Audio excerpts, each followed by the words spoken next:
में चूल्हा जलाने के लिए माचिस खरीदता है तो उस पर भी जीएसटी देता है, और अमीर आदमी जब सफर करने के लिए मर्सिडीज और बीएमडब्ल्यू खरीदता है उस पर भी जीएसटी देता है। जीएसटी वो लोग भी देते हैं जो इनकम टैक्स नहीं भरते। शुरू करें सर। बिल्कुल 37 मिनट है आपके। सर मुझको विश्वास है कि आप समय पे समाप्त करेंगे। हाँ जी, बिल्कुल करेंगे सर। सबसे पहले तो सर आपका धन्यवाद कि आपने यूनियन बजट 2025-26 पर आम आदमी पार्टी की ओर से मुझे बात रखने का मौका दिया। सर, इस बजट को सरकार ने मिडिल क्लास का बजट कहकर बताया और कहा कि ये मिडिल क्लास की सारी समस्याओं का हल है इस बजट में। तो सबसे पहले सर मैं मिडिल क्लास की चर्चा करना चाहूँगा, उसके बाद अपने भाषण के अन्य भागों पे जाता जाऊँगा। सर, पहली बात तो यह है कि सरकारें मिडिल क्लास को एक आत्मा रहित कंकाल समझती हैं जिसकी हड्डियों पे चढ़ के $5 ट्रिलियन इकोनॉमी बनाना चाहती हैं।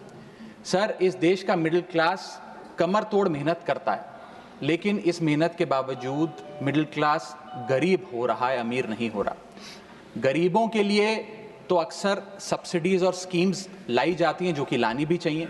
अमीरों के लिए production linked incentives, rebate, tax incentives, न जाने क्या क्या लाया जाता है, लेकिन इस देश के मिडिल क्लास को कुछ हासिल नहीं होता। ऐसा लगता है कि सरकारें समझती हैं कि देश के मिडिल क्लास के ना सपने हैं ना अरमान है, लेकिन वो सोने का अंडा देने वाली वो मुर्गी है जिसकी गर्दन जब चाहे मरोड़ के टैक्स वसूल लिया जाए। इसी के चलते सर मैं कहना चाहता हूं कि इस देश में मांग यानी कि डिमांड इसलिए गिर रही है क्योंकि इस देश का मिडिल क्लास सिकुड़ रहा है।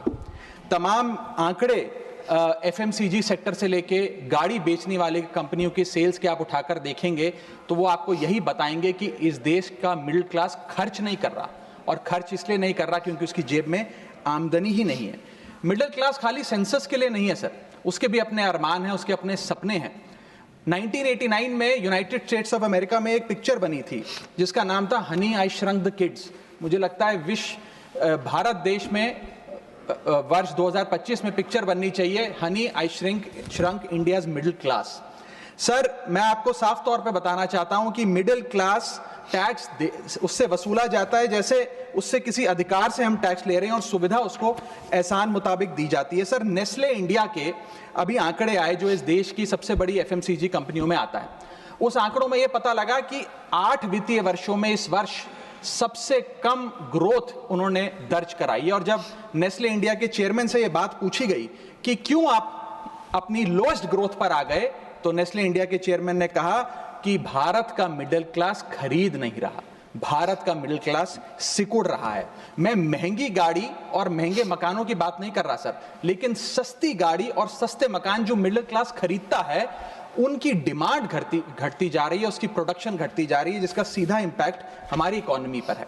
काफी चर्चा हुई सर सरकार द्वारा कि हम मिडिल क्लास के लिए 12 लाख की टैक्स रियायत लेकर आए। मैं सर बतौर चार्टर्ड अकाउंटेंट ये बताना चाहता हूं कि ना ही ये टैक्स एग्जेम्पशन है, ना ही ये टैक्स डिडक्शन है, ये एकमात्र टैक्स रिबेट है। इस रिबेट का स्वागत हम सब करते हैं, हम सबको खुशी हुई, लेकिन मैं आपको इन तीनों में फर्क बताना चाहता हूं और ये दिखाना चाहता हूं कि कैसे चोर दरवाजे से इंडियन मिडिल क्लास से अभी भी इनकम टैक्स वसूला जा रहा है। पहली चीज सर, ये इनकम टैक्स एग्जेम्पशन नहीं है। एग्जेम्पशन होता है जैसे एक सोर्स ऑफ इनकम पर इनकम टैक्स लगे ही ना, जैसे कि इस देश में एग्रीकल्चरल इनकम, खेती बाड़ी से जो कमाई होती है उस पर कोई इनकम टैक्स नहीं लगता। ये वो नहीं है।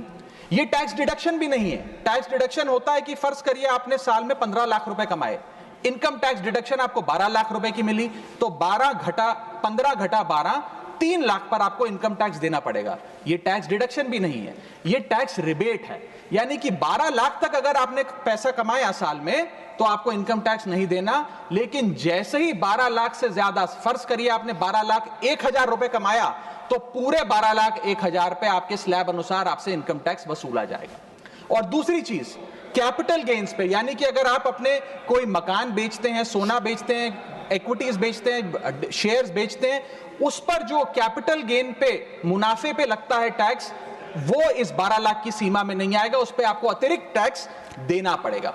सर, लेकिन इस 12 लाख की रियायत से कितने लोगों को भारत देश में फायदा हुआ, यह भी समझने की आवश्यकता है।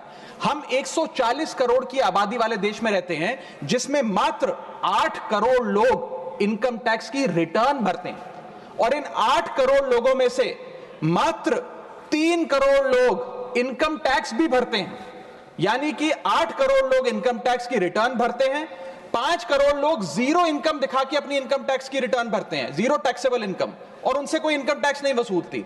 लेकिन जो बाकी 3 करोड़ बचे, मात्र वो ही इनकम टैक्स भरते हैं। तो किन लोगों का फायदा हो रहा है, ये भी समझने की आवश्यकता है। और इसका मुकाबला आप करिए सर, सीएमआई का डेटा बताता है कि इस देश में कंजम्पशन के आधार पे 43 करोड़ इंडियन, 43 करोड़ भारतीय भारत की मिडिल क्लास में आते हैं।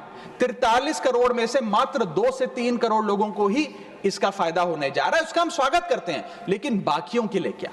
वित्त मंत्री जी ने यह फैसला जब सुनाया तो कहा कि इससे भारत की कंजम्पशन बढ़ेगी, खपत बढ़ेगी और इकोनॉमी का चक्का, इकोनॉमी का पहिया चलने लग जाएगा। मैं आपको बताना चाहता हूं और इस सदन में भविष्यवाणी करता हूं सर, कि इस टैक्स रियायत से इस देश की कंजम्पशन नहीं बढ़ने वाली।